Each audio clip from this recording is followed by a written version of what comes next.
بسم اللہ الرحمن الرحیم۔ ایاک نعبد و ایاک نستعین۔ سوشل میڈیا کے ناظرین کو زمان خان وردک کا سلام۔ پبلک کو قوانین کی ابتدائی معلومات پہنچانے کے لیے اور عوام میں قانون کے متعلق ایک آگاہی مہم چلانے کے لیے ہم نے یہ یوٹیوب چینل شروع کیا ہے۔ آپ برائے مہربانی ہمارے ساتھ جڑیں اور ہمارے چینل کو سبسکرائب کریں، اپنی قیمتی تجاویز سے ہمیں نوازیں اور اپنی قیمتی تجاویز کے ساتھ ان موضوعات کی نشاندہی کریں جن کے اوپر بات ہو سکتی ہے، تاکہ ہم ان موضوعات پر کچھ ابتدائی معلومات لوگوں تک پہنچانے کی کوشش کریں۔ بہت بہت شکریہ۔ ناظرین، کسی بھی ریاست کا نظام چلانے کے لیے ایک آئین یا دستور بنایا جاتا ہے، جو کسی بھی ریاست کا ایک سپریم لا ہوتا ہے۔ آئین ریاست کا ایک ایسا قانون ہوتا ہے جو ریاست کو چلانے کے بنیادی اصول وضع کرتا ہے کہ ریاست میں نظام حکومت کیسے چلایا جائے گا۔ آئین یہ بتلاتا ہے کہ بڑے ریاستی ادارے کون سے ہوں گے اور ان ریاستی اداروں مثلاً انتظامیہ، مقننہ اور عدلیہ کا ڈھانچہ اور اختیارات کیا ہوں گے، اور اداروں کے فرائض اور باہمی تعلقات کیسے ہوں گے۔ آئین ملک کا سب سے اعلیٰ قانون ہوتا ہے اور باقی تمام قوانین آئین کے تابع ہوتے ہیں، اور اگر کوئی بھی قانون آئین کے بنیادی ڈھانچے سے اور بنیادی حقوق کی خلاف ورزی کر رہا ہو تو شہریوں کی درخواست پر ایسے قانون کو اعلیٰ عدالتیں کالعدم قرار دے دیتی ہیں۔ ابھی حال ہی میں سپریم کورٹ نے نیب ترامیم کو کالعدم قرار دیا ہے، اور ایک ہماری درخواست کے اوپر بھی سپریم کورٹ نے ایک قانون کو کالعدم قرار دیا ہے جس کا نام ہے Supreme Court Review of Judgments and Orders Act 2023، جو کہ سپریم کورٹ کے اختیارات کو اور چیف جسٹس کے اختیارات کو سلب کرنے کے لیے سابقہ حکومت نے بنایا تھا۔ ناظرین، ہم دیکھیں گے کہ دستور پاکستان کا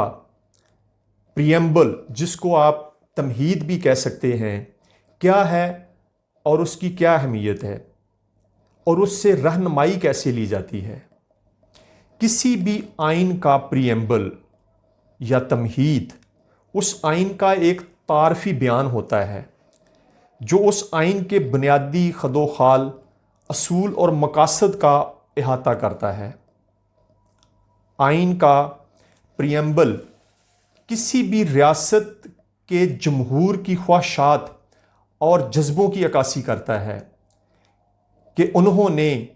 کن مقاصد کے حصول کے لیے وہ آئین بنایا تھا۔ کسی بھی آئین کی دفعات کی تشریح کرتے وقت اگر کوئی ابہام آ جائے تو اس ابہام کو دور کرنے کے لیے اس آئین کے پریمبل سے رجوع کیا جاتا ہے، اور دیکھا جاتا ہے کہ اس آئین کو بناتے وقت جمہور کے کیا مقاصد تھے اور کیا گولز تھے، اور ان کی روشنی میں آئین کی کسی بھی مبہم دفعہ کی تشریح کی جاتی ہے۔ آئین پاکستان کی تمہید بہت واضح اور اہم ہے، جس میں قرارداد مقاصد کو، جو کہ 12 مارچ 1949 کو منظور ہوئی، جس میں پاکستان کے مستقبل کے آئین کا ایک ڈھانچہ جو ہے اس میں دیا گیا تھا کہ وہ آئین پاکستان کیسا ہوگا۔ اس قرارداد کو 1985 میں آئین کے پریمبل جو ہے اس کے اندر جگہ دی گئی اور اس کو آئین کا حصہ بنایا گیا۔ اب وہ باقاعدہ طور پر ہمارے آئین کا حصہ ہے۔ ناظرین، ہم دیکھیں گے کہ آئین پاکستان کی تمہید میں کون سے بنیادی اصول وضع کیے گئے ہیں۔ آئین کی تمہید جو ہے، پریمبل، اس کی شروعات جو ہے وہ ان الفاظ سے ہوتی ہے: چونکہ اللہ تبارک تعالیٰ ہی پوری کائنات کا بلا شرکت غیر حاکم مطلق ہے، اور پاکستان کے جمہور کو جو اختیار و اقتدار اللہ کی مقرر کردہ حدود کے اندر استعمال کرنے کا حق ہوگا، وہ حق اللہ کی ایک مقدس امانت ہوگا۔ چونکہ پاکستان کے جمہور کی منشا ہے کہ ایک ایسا نظام قائم کیا جائے جس میں مملکت اپنے اختیارات و اقتدار کو جمہور کے منتخب نمائندوں کے ذریعے استعمال کرے گی، جس میں جمہوریت، آزادی، مساوات، رواداری اور عدل عمرانی، سوشل جسٹس کے اصولوں پر جس طرح اسلام نے ان کی تشریح کی ہے پوری طرح عمل کیا جائے گا، جس میں مسلمانوں کو انفرادی اجتماعی حلقہ عمل میں اس قابل بنایا جائے گا کہ وہ اپنی زندگی اسلامی تعلیمات اور تقاضوں کے مطابق جس طرح قرآن پاک اور سنت میں ان کا تعین کیا گیا ہے ترتیب دے سکیں،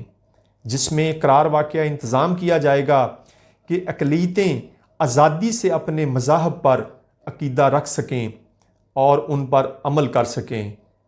اور اپنی ثقافتوں کو ترقی دے سکیں، جس میں وہ علاقے جو اس وقت پاکستان میں شامل یا ضم ہیں اور ایسے دیگر علاقے جو بعد ازیں پاکستان میں شامل یا ضم ہوں گے،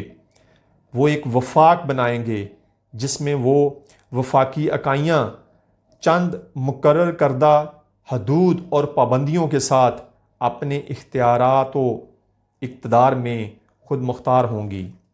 جس میں قانون اور اخلاق کے تابع بنیادی حقوق بشمول مواقع میں مساوات، قانون کی نظر میں برابری، معاشرتی، معاشی اور سیاسی انصاف، خیالات اور تاثرات کی آزادی، عقیدہ، دین، عبادات اور اجتماع کی آزادی شامل ہوگی، جس میں اقلیتوں اور پسماندہ اور پست طبقات کے جائز مفادات کے تحفظ کا قرار واقع انتظام کیا جائے گا، جس میں عدلیہ کی آزادی پوری طرح محفوظ ہوگی، جس میں وفاق کے علاقوں کی سالمیت، ان کی خود مختاری اور زمین، سمندر اور فضائیہ پر ان کے حقوق مقتدر کے بشمول ان کے جملہ حقوق کی حفاظت کی جائے گی، تاکہ اہل پاکستان فلاح و بہبود حاصل کر سکیں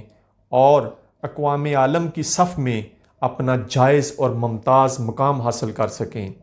اور بین الاقوامی امن اور بنی نوع انسان کی ترقی اور خوشحالی میں اپنا پورا حصہ ادا کر سکیں۔ لہٰذا اب ہم جمہور پاکستان قادر مطلق اللہ تعالیٰ اور اس کے بندوں کے سامنے اپنی ذمہ داری کے احساس کے ساتھ پاکستان کی خاطر عوام کی دی ہوئی قربانیوں کے اعتراف کے ساتھ بانی پاکستان قائد اعظم محمد علی جناح رحمۃ اللہ علیہ کے اس اعلان سے وفاداری کے ساتھ کہ پاکستان عدل عمرانی، سوشل جسٹس کے اسلامی اصولوں پر مبنی ایک جمہوری مملکت ہوگی، اس عزم بالجزم کے ساتھ کہ ایک نئے نظام کے ذریعے مساوات پر مبنی معاشرہ تخلیق کر کے اپنی قومی اور سیاسی وحدت اور یکجہتی کا تحفظ کریں۔ لہٰذا ہم قومی اسمبلی میں اپنے نمائندوں کے ذریعے یہ دستور آئین منظور کر کے اسے قانون کا درجہ دیتے ہیں اور اسے اپنا دستور تسلیم کرتے ہیں۔ ناظرین، یہ تھی وہ لینگویج جو ہمارے پریمبل میں، ہمارے آئین کی تمہید میں وضع کی گئی ہے۔ یہ تھا پاکستان کے جمہور کا ارادہ نصب العین، جس کے تحت یہ دستور پاکستان بنایا گیا تھا۔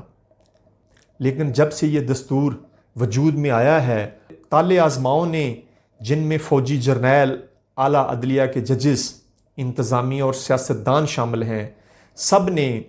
جتنا کھلواڑ اس ملک کے دستور کے ساتھ کیا گیا ہے، یہ اس کی ہمت ہے کہ یہ دستور سلامت اور قائم ہے اور انشاءاللہ سلامت اور قائم رہے گا۔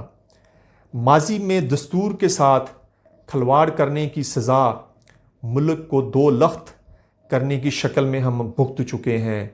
خدا نخواستہ ہم مزید اس طرح کے سانحات برداشت نہیں کر سکتے۔ ناظرین، آئین کے ساتھ کھلواڑ رکا نہیں ہے۔ پہلے طالع ازما آتے تھے اور وہ آئین کو سسپینڈ یا معطل کر دیتے تھے یا اسے ہیلڈ ان ابینس کر دیتے تھے، لیکن اب ایک نئی چیز آئی ہے۔ نہ آئین کو سسپینڈ کیا گیا ہے، نہ اسے ہیلڈ ان ابینس کیا گیا ہے۔ اب یہ ایک نئی اسٹریٹجی آئی ہے طالع ازماؤں کی کہ میری مرضی، میں آئین کو مانوں یا نہ مانوں۔ صدر پاکستان جو مرضی احکامات کریں، سپریم کورٹ جو مرضی حکم جاری کرے، میں نہ مانوں، یہ میری مرضی ہے۔